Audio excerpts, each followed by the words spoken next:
selamat pagi saudara. Anda menyaksikan Sapa Jatim bersama saya Nadifa Rahma.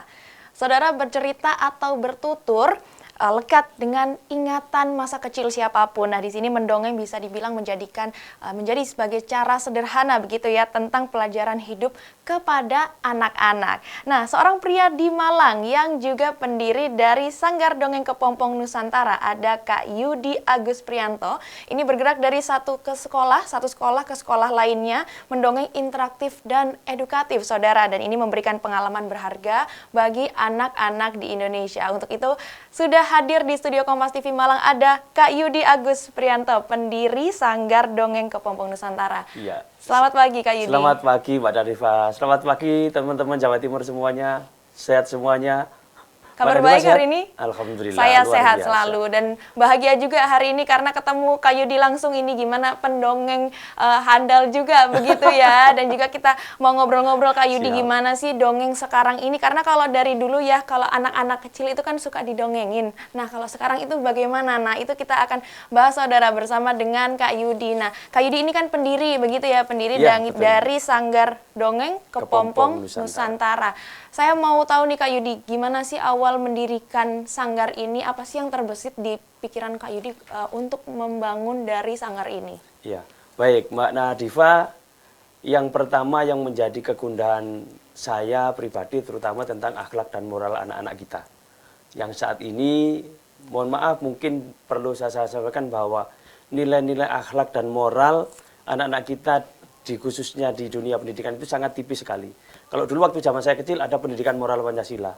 Itu betul-betul akhlak, adab kita, sopan santun kepada orang tua itu diajarkan di situ. Tapi sekarang ini kan tipis sekali. Muatan nilai-nilai itu sangat tipis sehingga menggugah kami untuk kami akan berbuat melalui jalur informal ini, melalui pendidikan non formal ini, lewat dongeng ini kami berharap kami bisa menanamkan nilai-nilai akhlak dan moral untuk anak-anak kita, untuk generasi masa depan.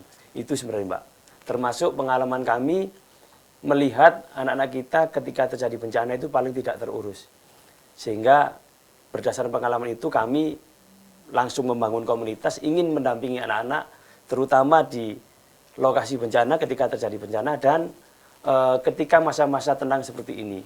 Agar tadi adab dan nilai anak-anak ini tersampaikan lewat cerita.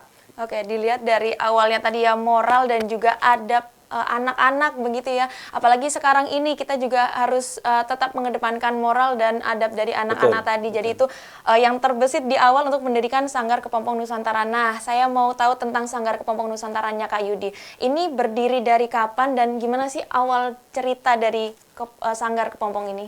Iya, kita berdiri sebenarnya di Jakarta Mbak, tahun 2020 di Jakarta. Kemudian karena saya harus pulang kampung ke Malang untuk mengikuti anak sekolah sehingga tahun 2022 saya pulang, kemudian 2024 berdirilah Sanggar Dongeng Kepompong yang di Malang. Jadi ada 3 hal yang menjadi konsentrasi kita di Sanggar Mbak, yaitu di bidang pendidikan, itu pendidikan kita roadshow dongeng ke sekolah, kemudian ada pelatihan mendongeng untuk guru dan anak-anak, anak usia SD tentu ya. Gitu. Kemudian yang kedua itu di bidang kemanusiaan, sosial kemanusiaan, yaitu kita melakukan pendampingan dukungan psikologi kepada anak-anak di lokasi bencana. Yang ketiga di bidang kebudayaan. Kenapa kami mengangkat kebudayaan? Karena ini warisan bertutur, warisan nenek moyang yang sudah ada sejak dulu. Namun saat ini menjadi memprihatinkan karena tidak banyak orang yang bisa mendongeng. Oke, dari 3 tadi itu ya. Nah, kalau dari Kak Yudi sendiri nih, Kak Yudi kan sebagai pendiri pastinya memiliki skill dan pengalaman terkait dongeng Kak. Boleh diceritakan dari awal kenapa sih memilih untuk mendongeng itu bagaimana sih Kak Yudi? Iya, karena begini Mbak, saya awalnya memang bukan pendongeng, saya guru. Ya awalnya guru, tapi ketika saya di dunia kemanusiaan, saya sering terlibat langsung dengan teman-teman para pendongeng, para senior-senior pendongeng sebelumnya. Nah, saya melihat bahwa ini menjadi satu nilai dongeng ini bisa diterima oleh semua kalangan. Baik anak-anak mulai TK sampai perguruan tinggi, mereka bisa menerima dongeng. Bahkan orang tua pun ketika kita sedang bercerita mendongeng itu, orang tua juga ikut tertawa, orang tua juga ikut bahagia gitu. Nah, berarti ini bisa menjadi satu metodologi yang memang harus kita sampaikan gitu loh. Nah, pada akhirnya saya harus belajar gitu. Saya sampaikan kepada guru-guru saya, Kak saya kepengen belajar, Kak saya mau belajar, saya ajarin gitu. Begitu. Oke, awalnya. jadi awalnya dari guru Kak Yudi ini. Iya, betul. Oke, guru karena berhubungan langsung dengan anak-anak, Kak Yudi. Iya, betul. Termasuk ketika saya ke lokasi bencana, ketika masih jadi guru, ya saya nggak bisa ngapa-ngapain ya gitu. Artinya hanya sebatas saya bisa ngajar. Nah, namun dengan teman-teman pendongeng yang sudah ada, itu kok berarti saya harus bisa gitu loh. Saya harus bisa berbuat lebih, bukan sekedar datang dan menolong, tapi berbuat lebih untuk anak-anak. Supaya anak-anak secara psikologis cepat pulih ya dari trauma yang ada gitu. Kalau Kak Yudi sendiri melakukan dongeng ini ya, mendongeng ini dari tahun berapa, Kak? Saya tahun 2018 sudah mulai mendongeng dan pertama kali saya mendongeng bukan di Jawa. Saya belajar pertama kali mendongeng di Sumatera Barat, di Bukit Tinggi waktu itu. Oke. Jadi pertama kali praktek dengan segala keluguan dan segala rasa malu yang ada. Karena bagaimana juga Mbak, tantangan seorang pendongeng itu adalah bagaimana mengalahkan diri sendiri gitu loh. Ketika kita sudah besar begini harus berperilaku seperti anak-anak, ya itu tantangannya gitu loh. Mendongeng tidak sulit sebenarnya, hanya mengalahkan diri sendiri ini yang sulit. Oke, berarti Gitu. dari 2018 sampai sekarang ada perbedaan nggak Kak? Kalau dilihat dongeng itu kan orang-orang dengarnya kayak jadul gitu ya dongeng. Kalau dibandingkan sama sekarang di era modern ini gimana sih dongeng ini biar terus bergeliat Kak Yudi? Iya, yang pertama memang harus banyak juga orang-orang yang memang bisa bercerita. Nah, terutama komunitas saat-saat ini cukup kalau saya melihat cukup bagus juga perkembangan dongeng. Para generasi usia 50 sekarang itu sudah banyak yang menjadi pendongeng. Kalau dulu mungkin usia sekarang pendongeng usia 70-an sudah jarang. Ya, walaupun ada beberapa master juga di Jakarta yang memang ya betul-betul mereka mendongeng itu mulai dari muda. Sudah ada 50 tahun, 60 tahun mendongeng sudah ada. Nah, yang sekarang ini yang jadi masalah adalah guru maupun kita ini sebagai orang dewasa itu kadang-kadang masih heran. Saya sering ke sekolah-sekolah ditanya sama guru, loh mas masih ada tak orang yang bisa bercerita? Nah ini miris gitu ya.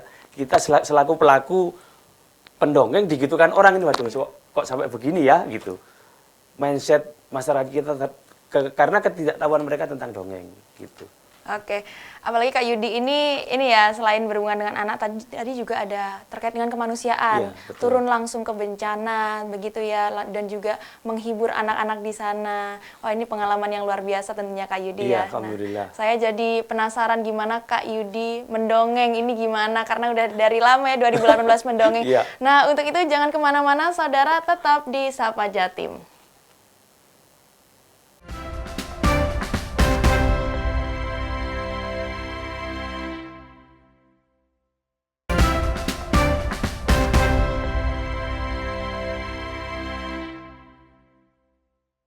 Baik, teman-teman, ini adalah adik Kak Yudi namanya Bocil. Hai Bocil. Hai, Wah, sudah sehat? amin. Wih, keren. Bocil, ini ada adik-adik Kak Yudi yang keren. Coba kamu hibur mereka, kamu nyanyi bisa nggak? Iya dong. Wih, pinter. Coba nyanyi lagu ini bisa nggak? Satu-satu aku sayang ibu. Oke. Coba. Kakak, Kenapa? bareng Kak Yudi. Oh, bareng Kak Yudi. Iya, Ayo, berarti Kak Yudi nyanyi, kamu lanjutkan. siap. Ya, coba. Satu-satu aku, Sayang ibu, dua-dua. juga sayang ibu. Kok ibu lagi? Ayah apa ibu coba teman-teman? Iya, pinter. Ayah. Ibu, Ayah. ibu. Kok ibu? Kakak, Kenapa? kata Rasulullah. Kok nyambut-nyambut Rasulullah? Ini dongeng, bukan Rasulullah. Kata Rasulullah, ibumu, ibumu, ibumu. Coba nyanyinya. Satu-satu, Aku sayang ibu, dua-dua, juga sayang ibu. tiga-tiga. Sayang ibu, ibu. Kenapa kamu jadi sayang ibu-ibu? Bocil, Kakak, kenapa? malu. Malu. Kamu malu sama siapa? Ibu-ibu. Iyalah, kamu salah. Makanya jangan salah ya. Iya. Mangap kakak. Kok mangap? Maaf. Mangap. Ya wis, nggak apa-apa ya teman-teman. Salah sedikit Kak Yudi maafkan ya. Wih, keren. Terima kasih teman-teman. Terima kasih Bocil. Ya. Dadah. Oke, Anda masih masih menyaksikan Sapa Jatim bersama saya Nadifa Rahma dan juga Kak Yudi, pendiri dari Sanggar Kepompong Nusantara. Tadi Siap. ketemu bocil juga, ternyata ya ada bocil juga yang ada di studio Kompas TV Malang. Jadi itu dongeng apa tadi Kak Yudi? Ya, jadi setiap kita bercerita kepada anak-anak, saya menekankan untuk ada nilai-nilai yang ditanamkan pada anak-anak. Nah, biasanya boneka itu saya gunakan untuk memperkuat saja. Jadi memperkuat anak-anak supaya masuk cerita yang saya sampaikan dan maknanya sampai. Karena gini, ketika kita bercerita Mbak Nadifa, itu selama 30 menit itu anak-anak biasanya sudah oleng itu kan. Bosan begitu Sudah ya? bosan, sudah mulai Kalau boring. Nah, biasanya anak-anak untuk menguatkan itu saya keluarkan di boneka. Sehingga anak-anak bisa fokus lagi gitu ya. Biasanya juga nilai yang kita tanamkan dalam satu cerita itu anak-anak ada yang nangkep ada enggak. Tapi saya perkuat lagi dengan si bocil tadi. Bocil coba pesan Kak Yudi tadi apa? Nah seperti tadi pesan tentang sayangi ibumu, sayangi ibu seperti yang disampaikan dalam agama Islam seperti yang disampaikan Rasulullah. Gitu. Nah itu saya kuatkan di situ. Bukan saya yang ngomong tapi bocil. Kalau bocil yang ngomong anak-anak bisa dengar gitu. Termasuk lagunya yang salah tadi disalah-salahkan itu anak-anak bisa hafal. Satu-satu aku sayang ibu. Terus anak-anak bisa selesai saya dongeng nyanyinya itu terus gitu. Oke, berarti emang harus ada nilai-nilainya begitu ya. Dongeng ini Ya, kan betul, menceritakan betul. sesuatu dan juga nilai-nilainya bisa diambil oleh Ya, anak-anak. Nah, betul. apalagi Kak Yudi tadi juga menceritakan ya saudara bahwa Kak Yudi ini juga turun langsung ke tempat-tempat bencana begitu Betul, ya. betul. Nah, ini dengar-dengar baru pulang dari Semeru kemarin kan Iya, dari erupsi betul. Semeru juga ya. Nah, dongeng ini juga bisa menjadi sarana terapi juga. Nah, ini gimana sih dongeng ini menjadi sarana terapi untuk anak-anak Kak Yudi? Iya, karena begini. Yang pertama ketika kita turun ke lokasi bencana, itu kami melihat di beberapa kejadian, di beberapa musibah itu anak-anak lah paling tidak terurus. Baik makannya, bermainnya, sekolahnya, belajarnya itu sama sekali tidak terurus. Mohon maaf juga termasuk bajunya.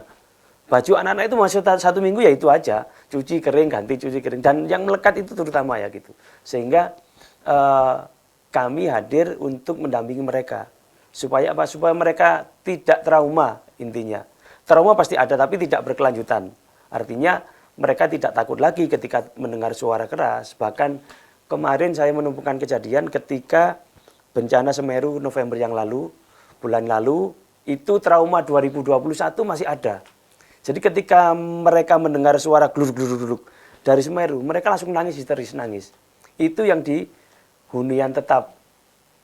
Jadi sempat saya temui ke sana dan mereka masih trauma gitu. Itu karena tidak sampai mereka terjangkau oleh dukungan psikologi tadi. Nah, kita berharap dengan adanya dukungan psikologi secepat mungkin kepada anak-anak akan pulih.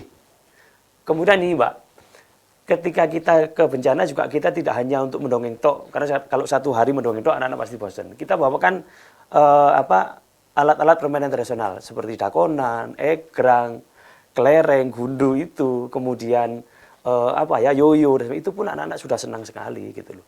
Karena mereka bahkan tidak kenal saat sekarang ini anak-anak tentang permainan tradisional. Ya, nanti di beberapa video saya ada itu, nanti boleh ditayangkan sama-sama.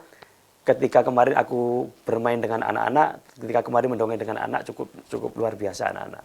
Oke, berarti sarana hiburan dan juga sarana terapi juga. Betul, ada nilai-nilai cerita-cerita yang diceritakan oleh Kak Yudi pun juga relate dengan yang di sana begitu ya Kak Yudi? Beda Mbak. Nah ini yang mungkin kami dan teman-teman yang harus menjaga di sini. Jadi cerita ketika kita dalam kondisi normal itu sangat berbeda jauh dengan cerita ketika kita di lokasi bencana. Jadi lebih banyak cerita bencana itu ya cerita yang menggembirakan, yang menghibur. Jangan cerita yang sedih-sedih, jangan cerita yang membuat anak-anak jadi nangis, malah nanti 2 kali nangis itu nanti kan. Gitu. Jadi ini yang mohon maaf mungkin banyak teman-teman juga sering lupa ketika mendongeng di lokasi bencana, ceritanya sama dengan ketika kita kondisi normal. Maka anak-anak bisa lebih tragis lagi nanti. Oke, berarti pemilihan ceritanya juga Betul. beda begitu. Ya. Kita lebih ke membahagiakan anak-anak yang ada di lokasi bencana. Ya, betul. Seperti itu. Oke. Nah, kalau sekarang ini ya cara agar mendongeng ini bisa dilanjutkan Kak Yudi. Kalau sekarang ini dilihat masih banyak nggak sih Kak Yudi yang mendongeng seperti Kak Yudi dan teman-teman di Sanggar? Kalau boleh bilang jujur tidak banyak. Makanya kami di Sanggar kami di Sanggar itu ada program untuk di pendidikan, Mbak. Itu ada pelatihan untuk guru-guru dan anak-anak usia SD. Saat ini ada kurang lebih 30 guru dari kalangan guru SD, TK, dan mahasiswa PAUD itu yang belajar di kita. Kemudian ada sekitar 20 anak usia SD yang belajar di Sanggar setiap bulan. Nah, ini upaya kami untuk mencetak generasi muda sejak dini. Anak-anak sudah dikenalkan dengan dongeng, sejak dini anak-anak sudah cinta dengan dongeng. Harapannya ke depan akan muncul banyak pendongeng-pendongeng yang bisa mewarnai dunia pendidikan kita.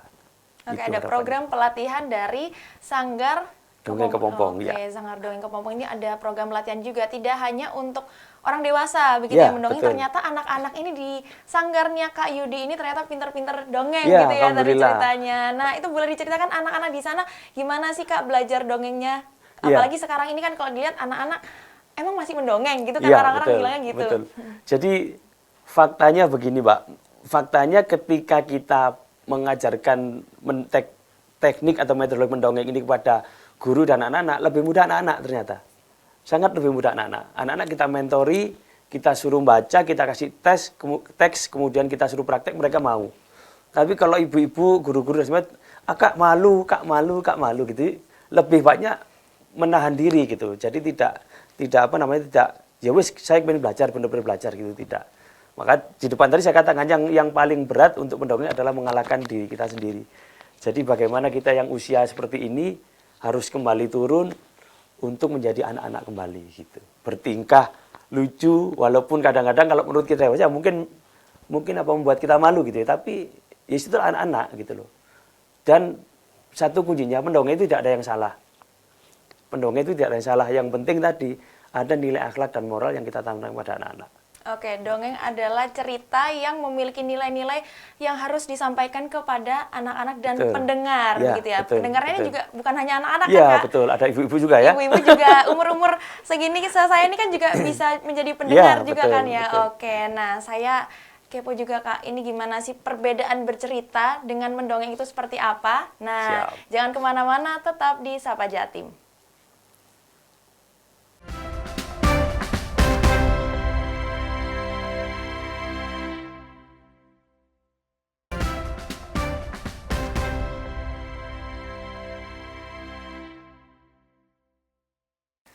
Anda masih menyaksikan Sapa Jatim bersama saya Nadifa Rahma dan Kak Yudi, Siap. pendiri Sanggar Dongeng Kepompong Nusantara. Bocilnya sudah nggak ada tadi ya, yang dongengnya. Sudah selesai Oke. tampil bocilnya Sudah ya. selesai tampil. Ternyata bercerita dan berdongeng ini beda nggak sih Kak Yudi? Kalau kita sehari-hari ini kan bercerita Ya, dengan teman-teman, betul, dengan keluarga. Nah kalau mendongeng itu apa sih bedanya dengan bercerita kayak gitu? Iya, kalau bercerita mungkin lebih luas ya segmennya. Artinya kita ngobrol dengan anak, kita ngobrol dengan tetangga, kita ngobrol dengan teman, itu cerita. Tapi kalau mendongeng harus terstruktur. Artinya ada alur yang dibangun di sana. Ya, ada alur, ada pesan moral yang harus disampaikan di sana. Banyak orang beranggapan bahwa Kak, dongeng itu fiktif, betul. Tidak salah juga. Artinya ketika kita mengarang cerita, yang penting ada makna dan bernilai positif, tidak masalah. Yang penting Kak Nadifa, yang penting mendongeng itu jangan berbohong. Oke. Ya, artinya punya niatan jelek untuk bohong kita hapus ya, arek jangan gitu. Artinya yang penting walaupun fiktif ada nilai akhlak, moral, nilai-nilai akhlak yang dia masukkan kepada anak-anak gitu ya. Kemudian ada juga manfaat ketika kita bercerita terutama kepada anak-anak. Yang pertama itu membangun imajinasi anak. Ya, kita bangun imajinasi supaya anak-anak punya nilai positif, pagi-pagi sudah positif dan sebagainya gitu ya. Kemudian mampu menjadi modal ya, modal ketika anak-anak harus misalkan harus berani tampil ke depan dan sebagainya, itu nilai yang sangat luar biasa. Karena di era sekarang ini gadget semakin canggih, anak-anak semakin senang dengan gadget. Kalau kita tidak bisa mencari alternatif metodologi pembelajaran, maka orang tua akan sulit. Saya temukan salah satu metodologi yang paling mudah untuk kamuflase lah ya, gadget yaitu dongeng. Dengan bercerita anak-anak lupa dongeng. Dengan bercerita kita masukkan apapun anak-anak akan bisa. Bahkan kadang-kadang begini, kalau saya mendongeng sendiri Mbak Nadifa, itu kalau usia anak sudah usia SD dan sebagainya, bahkan bisa saya muasabah sampai nangis-nangis. Dalam waktu 30 menit itu ada tertawa, ada nangis, ada tertawa lagi. Itu sangat mudah. Artinya dengan metodologi bercerita, apapun sebenarnya anak-anak bisa kita bawa kemana. Itu fakta yang terjadi hari ini. Dan saya berpesan kepada orang tua, teman-teman, jadilah orang tua yang responsif. Artinya apa? Jangan kalah responsif dengan HP. Anak-anak mau belajar, guru pun, saya juga guru teman-teman, sekarang guru itu kalah dengan HP. Tapi yang tidak dimiliki oleh gadget adalah, gadget ini tidak bisa memberikan contoh yang baik kepada anak-anak. Orang tua juga harus responsif. Anaknya kita manggil bu, ya harus segera dijawab. Ada apa nak? Ada butuh apa? Ibu bisa bantu apa? Karena kalau tidak, maka anak akan minta pertolongan pada HP. Dan ini bahaya. Banyak sekali, mohon maaf saya sampaikan, ibu-ibu muda sekarang lebih mudah memberikan anaknya pada HP. Tapi nanti 3-4 tahun ke depan, dia akan kewalahan dengan anaknya. Karena apa? Ibunya tidak responsif. Lebih responsif ke HP, anaknya tanya ke HP, tinggal tanya ibunya asik main HP juga. Nah ini kalau bisa dihindari. Bahkan mohon doa juga teman-teman, kita akan mengembangkan program yang namanya 15 menit aku dan kamu. Ini program bagaimana orang tua bisa berkomunikasi dengan anak minimal sehari 15 menit saja. Sehari 15 menit, ayah 15 menit, ibu 15 menit dengan caranya masing-masing, dengan kesibukan masing-masing, tetap ada komunikasi antara anak dan orang tua. Nah ini kita berharap ada bonding antara anak dan orang tua. Ya, harapannya kita itu. Mudah-mudahan program ini bisa berjalan di tahun ke depan. Amin. Oke, berarti mendongeng ini juga mempererat hubungan begitu ya, Betul, antara betul. anak dengan orang tua. Jadi tidak hanya bercerita dengan mendongeng kan berbeda. Betul, Tadi ya ada betul. strukturnya. Kalau mendongeng itu juga ada ikatan begitu ya antara anak dengan Ya. orang tua. Apalagi anak-anak sekarang ini tadi ya HP itu ya Kak Iya, ya. betul. Jadi- Itu yang sangat, bukan merusak. Ini perkembangan teknologi yang memang harus kita terima. Tapi bagaimana kita harus pandai-pandai menyikapi ke teknologi yang ada sehingga kita dengan anak tetap menjadi nomor satu. Gitu. Karena tadi HP tidak bisa mencontohkan. Yang bisa mencontohkan adalah orang tua. Ketika orang tua, mohon maaf, orang tua rajin ke masjid, maka kita tidak akan sulit untuk ngajak anak ke masjid. Ya kan? Ketika orang tua setiap hari mencontohkan, mohon maaf, ayah misalnya mencontohkan setiap hari selesai makan cuci piring, mungkin kita tidak akan sulit ketika nyuruh anak cuci piring. Tapi jangan sampai kita nyuruh anak, nak cuci piring, tapi kita sendiri di depan HP atau bahkan nonton TV misalkan gitu. Ini akan sulit gitu loh. Ini yang tidak dapat diberikan oleh HP kan. Secanggih apapun tidak akan bisa memberikan contoh yang baik. Betul, apalagi kalau udah pegang HP itu pasti lama-kelamaan tidak takut untuk tampil begitu Betul, ya betul. ke depan orang-orang. Nah, kalau dilihat dari sekarang kan zamannya berbeda begitu ya Kak Yudi dengan yang kemarin, dengan yang dulu-dulu tentang mendongeng bercerita. Nah, adakah kesulitan dari Kak Yudi dalam mengajarkan anak-anak mendongeng? Apalagi di Sanggar juga banyak anak-anak Ya, kan Kak betul, Yudi. Nah, itu betul. boleh diceritakan kesulitannya apa sih Kak Yudi? Tantangan hari ini adalah anak-anak kita itu ternyata lebih individualisme ya. Anak sekarang itu jarang mau mendengar. Kemudian ya tadi mereka sudah lebih nyaman dengan HP. Nah ini makanya ketika saya di Sanggar, anak-anak ketika di Sanggar saya larang bawa HP. Jadi waktu antara jam 8 sampai jam 1 siang itu betul-betul anak-anak betul-betul tidak ada HP di sana. Bahkan Kak, saya latihan tok bosen. Di sana ada mainan, di Sanggar kita ada mainan, permainan tradisional, ada congklak, ada egrang kayu, egrang batok, kemudian ada gasing, kemudian ada yoyo, semuanya mereka boleh main. Di sela-sela latihan boleh main silakan aja. Yang penting tidak HP. Jadi kita berharap ya minimal seminggu sekali kalau ada orang tua yang mampu melakukan itu atau mampu bercerita kepada anaknya itu akan mengurangi HP. Oke, kesulitannya juga sesuai ya dengan perkembangan zaman Betul, terkait dengan betul. penggunaan smartphone, handphone seperti itu, Ya, tablet betul. begitu anak-anak sekarang. Tapi kalau dilihat dari anak-anak di Sanggarnya Kak Yudi sendiri ada berapa Kak? 20 anak dari berapa ya? 8 kecamatan kalau nggak salah. Sampai Jabung, Tumpang ada. Tapi untuk mengajak anak-anak untuk bercerita, mendongeng, nah itu apakah ada kesulitan juga Kak Yudi? Anak-anak cenderung relatif lebih mudah sebenarnya. Ketika kita ajari, ketika kita mentor yang betul, anak-anak lebih mudah daripada orang tua. Mungkin dulu ada pepatah ya, kalau kita menulis di atas batu lebih mudah daripada menulis di atas air. Artinya kan sebenarnya kalau sejak kecil anak-anak dikenalkan, mungkin kita akan mudah ke depan untuk membimbing daripada yang sudah besar, yang sudah jadi guru kita ajari ternyata sulit. Sudah banyak mungkin banyak hal-hal yang memang di luar yang harus kewajiban kita untuk latihan, ternyata pikirannya kemana-mana gitu. Tapi kalau anak ternyata tidak. Oke, berarti lebih sulit untuk mengajak orang-orang yang dewasa untuk bercerita, mendongeng, seperti itu. Ya, betul Mbak. Artinya gini, kemarin ketika kita buka pendaftaran di Sanggar, itu sebenarnya banyak sekali sekolah-sekolah yang berminat. Anak-anak muridnya bilang mau, cuman memang ini baru tahap pertama, kita adakan pelatihan untuk anak-anak, dan kami tahu kapasitas kami. Jadi kami hanya membatasi saat ini sementara 20. Mudah-mudahan tahun ajaran depan bisa kita buka lagi untuk batch yang kedua, 20 atau 30 anak lagi. Sehingga harapan kami, 20 itu setiap tahun akan lahir pendongeng-pendongeng cilik dari Sanggar kita. Hari ini ada 3 Mbak.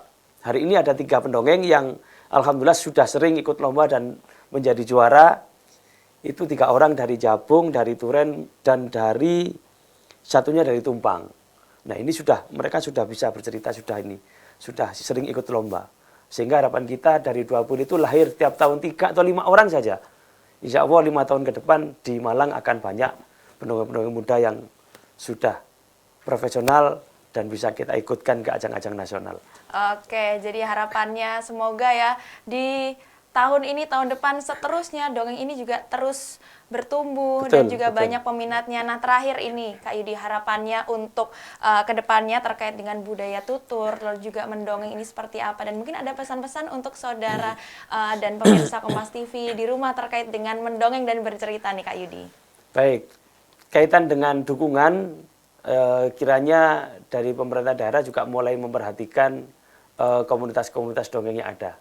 Karena terus terang, salah satu contoh di Kabupaten Malang itu ada buku tentang pelaku budaya.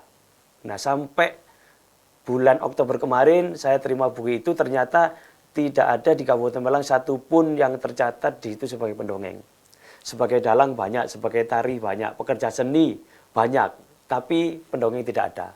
Harapannya pemerintah sudah mulai mau melihat bahwa ada komunitas-komunitas pendongeng yang bisa juga menjadi wadah atau menjadi pegiat lah ya, pegiat seni bertutur ini supaya diakui juga di masyarakat. Nah kemudian untuk ayah bunda di rumah, tadi yang saya sampaikan, kita sebagai orang tua harus responsif terhadap kebutuhan anak-anak kita. Jangan biarkan anak-anak kita lebih nyaman dengan HP. Anak-anak kita harus lebih nyaman dengan kita sebagai orang tua, karena masa depan anak-anak kita di tangan kita. Melalui dongeng, insya Allah semuanya bisa kita ajarkan kepada anak-anak kita. Oke, bercerita melalui dongeng. Ini juga mempererat hubungan antara anak dan orang tua, begitu ya Kak Yudi. Nah saudara, obrolan kita hari ini ternyata juga mengingatkan bahwa dongeng itu bukan hanya sekedar bercerita, tapi juga menanamkan nilai-nilai, mempererat hubungan, dan juga untuk menjaga budaya tutur bercerita ini tetap hidup di zaman modern saat ini. Sama seperti yang dilakukan oleh Sanggar Dongeng Kepompong Nusantara dari Kak Yudi sendiri. Nah mari, ayo kita hidupkan kembali budaya tutur bercerita, dimulai dari bercerita begitu ya Kak Yudi, di rumah, di sekolah, dimanapun kita tingkatkan budaya itu juga, menjaga budaya bercerita dan mendongeng. Begitu ya Kak Yudi. Oke, terima kasih Kak Yudi sudah ngobrol-ngobrol hari ini terkait dengan dongeng bercerita hari ini. Ternyata banyak sekali manfaat dari dongeng bercerita di rumah, di sekolah, dimanapun kita bisa bercerita.